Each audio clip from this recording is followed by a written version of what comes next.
What's up, guys? Hope you're doing well. Welcome back to the channel. If you haven't already, please hit that subscribe button. That really helps me out. In this video, what I want to go over are the common reasons your lawnmower, your riding lawnmower, isn't starting. Okay. Now, I can't cover all of the reasons your mower might not start. I'm just going to share with you the most common reasons that I see and how I kind of eliminate what the issue will be. And then I'm going to show you some footage from at work where I had a mower that had been sitting for a while and it had two issues. Both of them are pretty common. And I've just figured, since it's the end of February right now, and across the nation, people are probably just about to start getting those mowers out of storage and putting them to work. And so you may run into some of these issues, and maybe this will help you guys out. So just real quick before I start showing you that footage, and I'm going to just kind of go over a list here that I made. And one thing that I always do, you want to start off with, you got to check your battery. All right. Now also there's a fuse. So sometimes it's just easier. I'll check that fuse. But you got to start with the battery and that fuse to make sure that's good before you can proceed. And just one other thing, I mean, if you're getting on your mower and you're turning the key and the engine is turning over or cranking over, we'll use that term a lot, and some customers don't know really what we're talking about. They're like, yeah, it's turning over, and then I get it, and it's a dead battery, it's not turning over. So what we mean when we're asking, is the engine turning over? Is it trying to start? Is it attempting to start? Is the top of the engine rotating? Are the pistons moving, basically? So if you know that's going on, that kind of eliminates, that the battery, though the battery could still be weak, not turning it over fast enough. But we know the fuse is good. We know the ignition switch is working, and we know the starter motor is working. So if the starter and the starter solenoid, now a lot of the starters have the solenoid built on, and in this video I'm going to show you the starter solenoid is actually separate from the starter. But if the engine you're turning the key to the start position and it's rotating, you hear it boom, trying to start, your battery's probably fine, your fuse is good, your ignition switch is working, and your starter is working. Okay.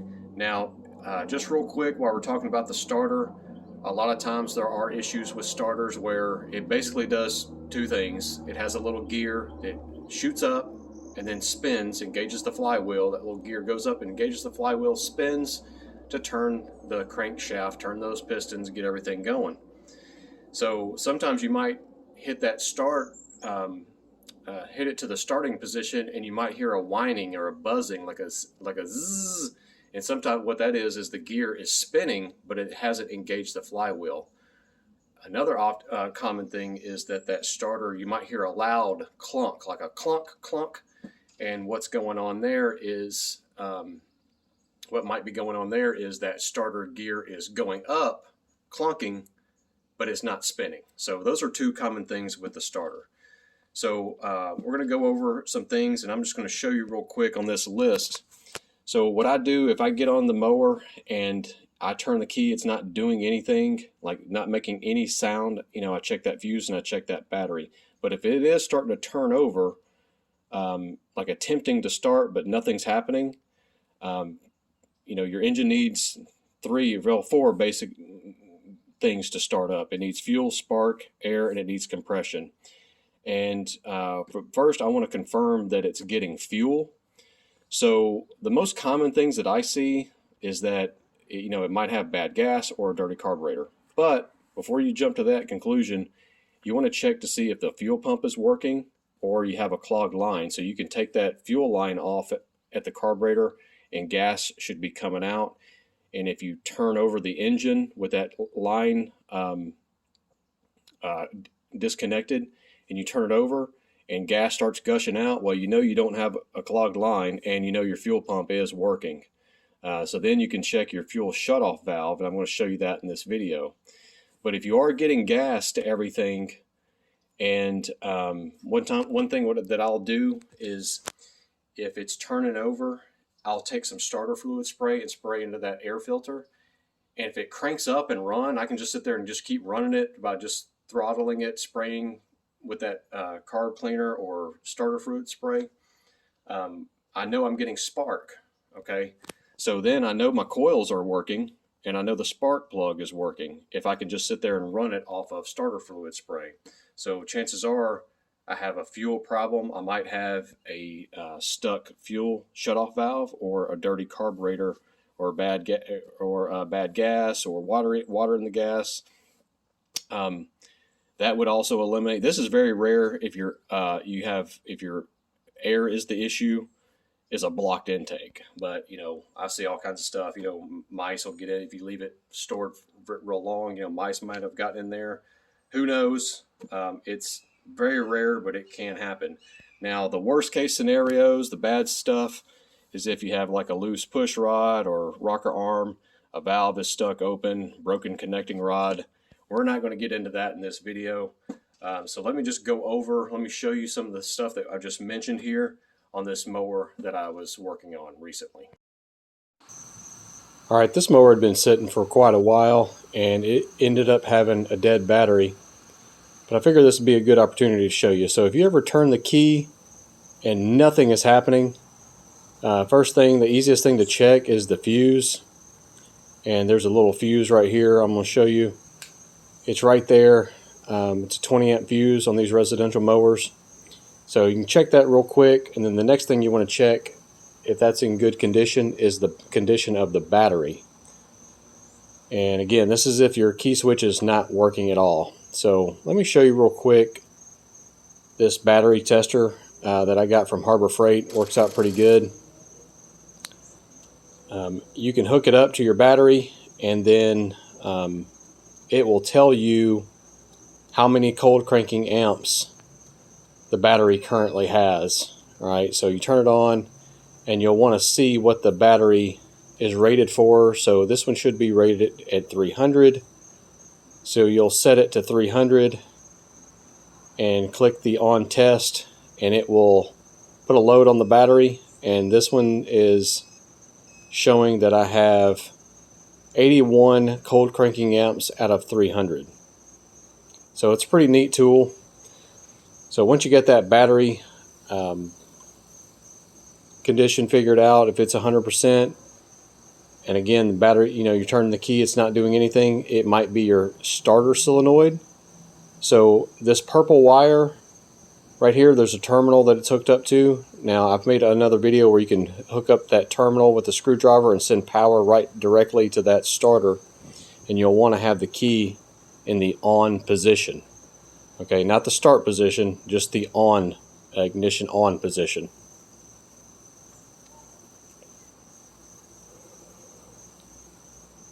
So if it doesn't start over the motor, then probably the starter's bad.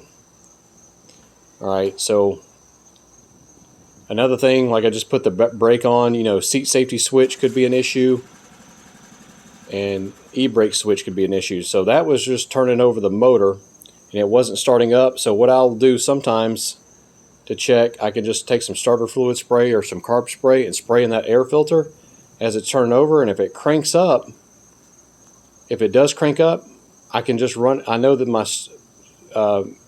ignition coil and spark plug is good, but if it doesn't start up, I'm probably having a fuel issue. So you can check the fuel pump, and real quick on these models right here, if there's a line, so this is a fuel pump pressure hose, and if that's cracked, your fuel pump's not going to work. So check that hose.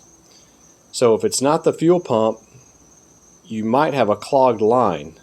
Okay, so if you got one of these fuel filters where you can see the fuel, there's no fuel in it. See, there's the pickup line. Obviously you want to make sure you got fuel in it, but one thing I'll do if I've need to pressurize the line after you've cleaned out the line, let's say, and you need to pressurize, you can just take a rag and just add a little bit of air pressure, and you'll be able to see the fuel accumulate in that fuel filter. And then if you take off that line and you do have fuel coming out of it, then next thing you probably want to check is the Right here I'm showing the fuel, the vent hose there. So let's say you do have fuel coming out of this line right here. You do have fuel. So when you turn it over the motor, you got plenty of fuel. So you just take this hose clamp off, pull that fuel line off, and let's say you got plenty of fuel coming out.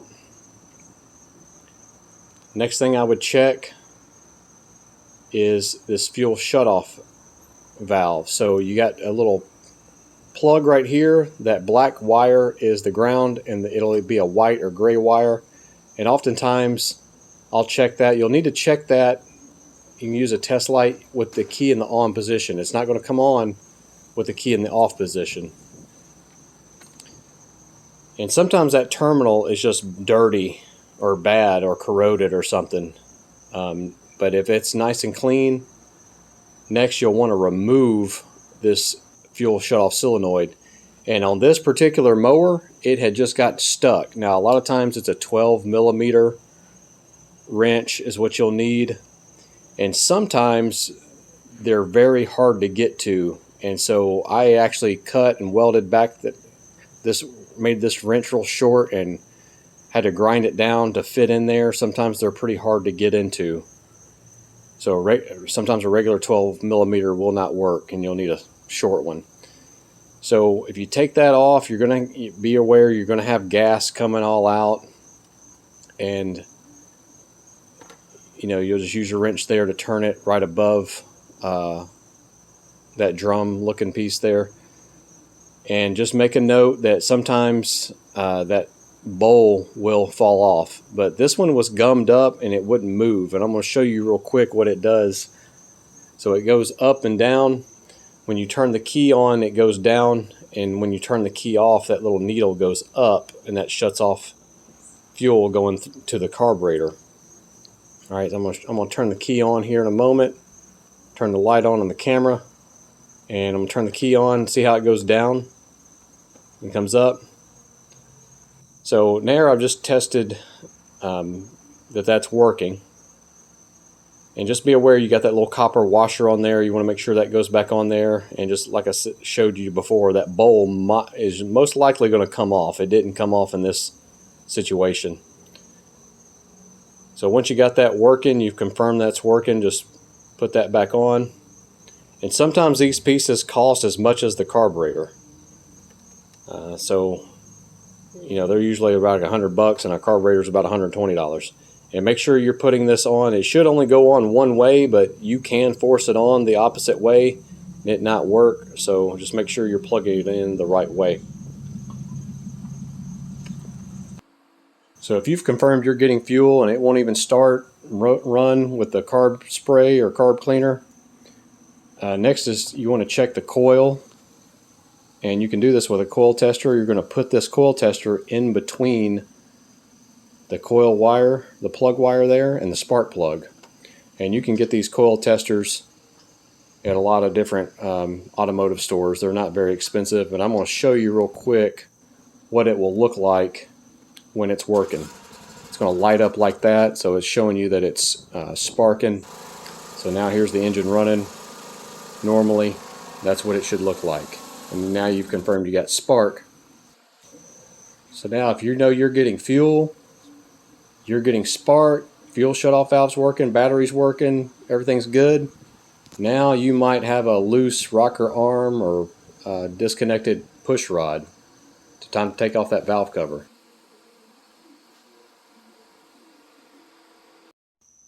So that's going to do it for this video. I wanted to make a quick rundown of just pretty much, this is going to solve 99% of the problems of why your mower won't start.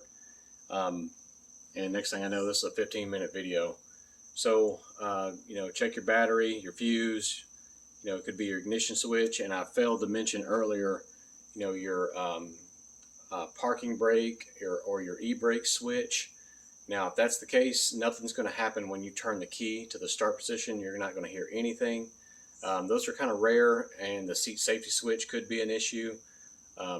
Not that it never happens, but it's just a little more rare. I think like a battery or fuse or is the case when there's nothing happening. But yeah, just check all those things. And if it is turning over, trying to spin over, then your starter's good, your ignition switch is good. Then you want to go and check your fuel and your spark and proceed from there on out. So hopefully this video helps you guys out. I know that's a really common thing that comes in. Mowers they won't start, and usually it's a really simple fix. And if you just go through all those things that I talked about, chances are it's going to be one of those. And one other thing, just check your gas cap, make sure that the seal, some of them have like a rubber gasket, like a black rubber gasket. Some of them have an O-ring. If those are missing, then what's going to happen is your tank's going to start sucking in dirt and debris while you're cutting grass, and a bunch of stuff's going to get in your gas tank and possibly clog up your fuel line or ruin your carburetor eventually, as the stuff will get past that fuel filter. They don't filter out 100%. So just be aware of that. And if you're going to let your unit sit for a really long time during the winter, like I said, I like to crank it up every week or so, let it warm up. Or you want to drain all that gas out of the carburetor, and you want to run it. Before you do that, you want to run it with some Sta-Bil next time before you put it away for storage. Run that carburetor with gas that has a stabilizer in it, and then drain the carburetor. And then you're probably going to want to put a trickle charger to maintain that battery if you don't want to crank it up about every week and let it run for a good 20-30 minutes to warm up. So anyway, I hope this video was helpful to you guys, maybe save you some money. If you do me a favor, hit that like button, but most importantly, hit that subscribe button and leave a comment. But appreciate you guys watching, and I'll see you guys next time. I'll have more videos like this coming.